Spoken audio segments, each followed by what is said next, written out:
You're tuning into Black and White Sports on YouTube. The no-holds-barred truth on sports. The main event starts now. All right, Black and White Sports supporters, we're going to talk about Caleb Williams because Merril Hoge has come out and doubled down on his criticism of what we expect to be the number one overall pick in the NFL draft to the Chicago Bears. Ryan Poles has also made comments about Justin Fields, and it looks like that once they have a trade in place, that they are probably going to move pretty quick on getting Justin Fields to another team, because he made comments about essentially they don't want to leave Justin Fields just hanging out there, and that he understands, hey, why Justin Fields doesn't want to be in the position he's in, as far as just hanging loose when you know, okay, am I still with the team? Am I not with the team? What's going to happen here? But first, let's get to Merril Hoge. As you guys know, one of the best guys in the business when it comes to breaking down film, and he came out a couple of weeks ago very publicly, and he absolutely destroyed Caleb Williams, said he was not special. Well, he doubles down on that. And by the way, he's also got some history, Merril Hoge, okay, covering both pro and college ball. And this is Sports Mockery, and let's take a look at this. Couple of very interesting cases before we get to the main part of this. Merril Hoge has covered college football for years, earning notoriety for his quarterback evaluations. Among the most well-known was his declaration that Johnny Manziel shouldn't even go in the first 4 rounds, let alone the first. I remember that. He got crushed over it. I'm talking about Merril Hoge. Yeah, Merril Hoge was right. He also, and I think this is a big one, he also assigned only one first-round grade to the 2023 class, which went to C.J. Stroud, the reigning rookie of the year. Merril Hoge knows what he's doing. He does. So it was a shock when Hoge stated that during Super Bowl Media Day, he didn't see anything special after watching Caleb Williams. That lit off a firestorm on social media, with many declaring him crazy, others wondering if he's seeing something that others are missing. Well, he made it one thing very clear. He's no Patrick Mahomes. And he took a lot of heat for that, but I mean, come on. There's only one Tom Brady, and as of right now, it certainly looks like there's only one Patrick Mahomes. We're talking about some of the best of all time, and I still don't understand the comparisons. Finally, the former ESPN analyst, and he was over at ESPN on NFL Matchup, which was a game film breakdown show, okay? Finally, the former ESPN analyst had a chance to clarify his comment to Mark Grody on 670 The Score. To his credit, Hoge didn't backtrack. He held to his stance instead of going into detail on why he said what he said. Much of the statement stems from Williams' tendency to lean too heavily on his scrambling ability, which has led to a rather middling presence as a pocket passer. He fears that could come back to bite the young QB in the long run. Championship quarterbacks win from the pocket. Okay, you know, Steve Young famously was a very mobile quarterback. So was John Elway. But they did not actually win Super Bowls until they learned how to throw the ball in the pocket and from the pocket. Look, the best Randall Cunningham anybody ever got was in Minnesota with that, what was really an all-time great team that just fell short of making the Super Bowl. But that offense was insane, and Randall Cunningham had greatly improved at throwing from the pocket, and Randall almost won the most valuable player that year. So here we go. Hoge stated quarterbacks known best for their running ability don't win titles. That's a fact. Michael Vick didn't. Randall Cunningham didn't. Cam Newton didn't. Lamar Jackson hasn't. John Elway and Steve Young were known for being running guys, but managed to become far better pocket passers as their careers progressed. There you go. Go back through the NFL history, and the vast majority of championship quarterbacks won from the pocket. For all the talk about Patrick Mahomes' scrambling ability, he learned how to win throwing from straight drops. That is an absolute fact. The good news is Caleb Williams has the necessary traits to make this transition. That is where Hoge offered an olive branch.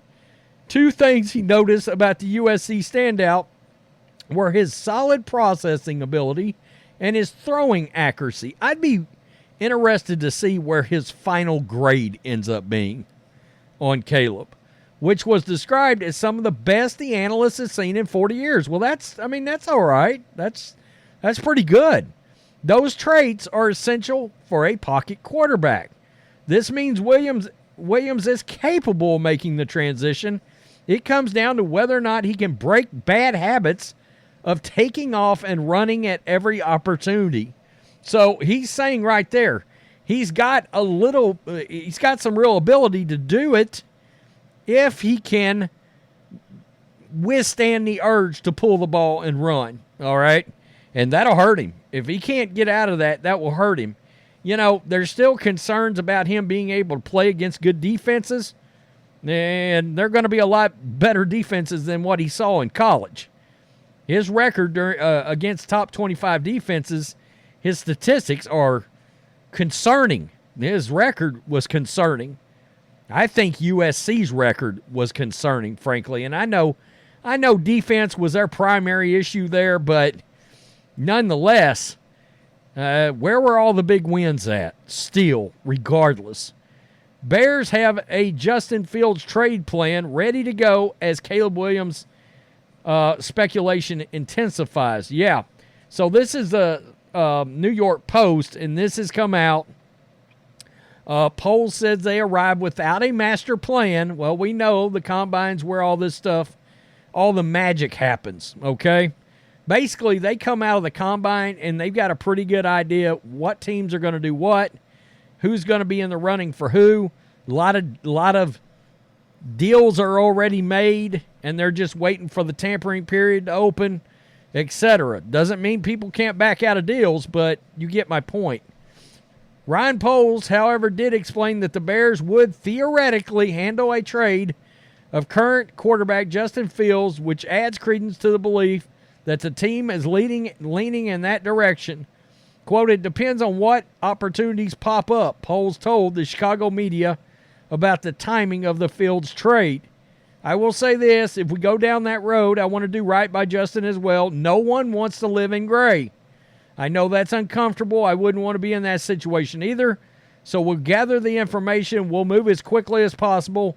We're not going to be in a rush, and we'll see what presents itself and what's best for the organization.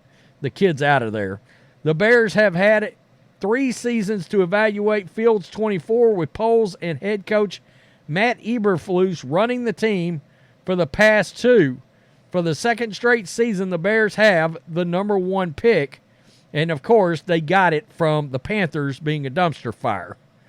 Fields, the 11th overall pick in the 2021 draft, showed some improvements, but it may not be enough for the Bears to pass on a potential generational talent in Caleb Williams. So, there you go, right there, all right? There were some whispers that Williams, 22, was not keen on playing in Chicago. Poles said he was not worried about that scenario. No concerns about that at all. I would love to know why, if that was the case. Like I said, I think as a young quarterback, I've been around it. The infrastructure is important, and I think we've made some really good progress in terms of having really good infrastructure for whoever were to come in or if Justin were to stay as well. Justin's not staying. He's not staying. Look, I said the other day, the Bears got some weapons there. DJ Moore, Cole Kmet, that's something. That's not nothing. All right? There's a lot of quarterbacks in the league that would like to have a clear-cut number 1 receiver and a guy that's top 10-ish at tight end, you know? So you can work with that. Get yourself a good running back. Sure up the offensive line is a huge one for the Bears, without a doubt. Sure up the offensive line.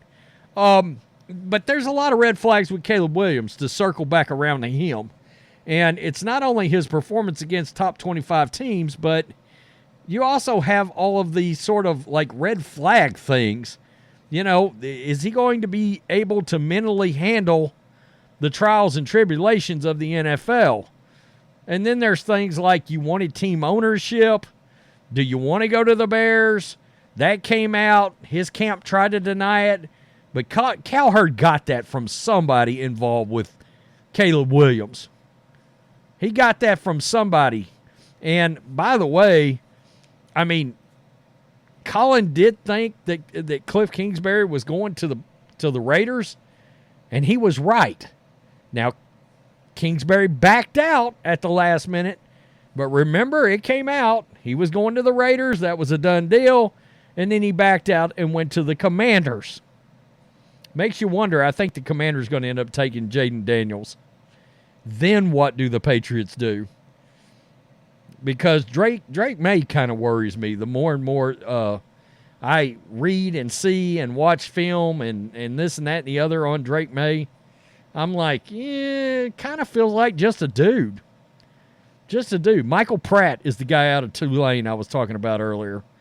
That guy's pretty intriguing, I think. Michael Penix, I've told you guys, that's my guy in this draft. Michael Penix Jr. I like everything about him except the injury history. That's a big one you got to get past. But the other things I believe are there for Penix.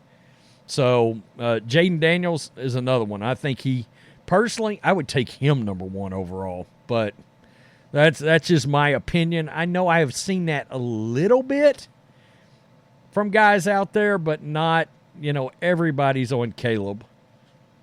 Good luck. I mean, the things him breaking down after losses and things like that, a lot of guys that were involved in the NFL came out and said that just doesn't work in the NFL. That doesn't work for them. You got to be able to lead a team, and they're like, that's not what you do to lead a team. It's breaking down and having issues is exactly why Mac Jones lost the Patriots. Think about that a minute. Tell me what you think. Peace. I'm out. Till next time. Thanks for watching the show. Be sure to like, comment, and subscribe. Be sure to tune in next time on Black and White Sports.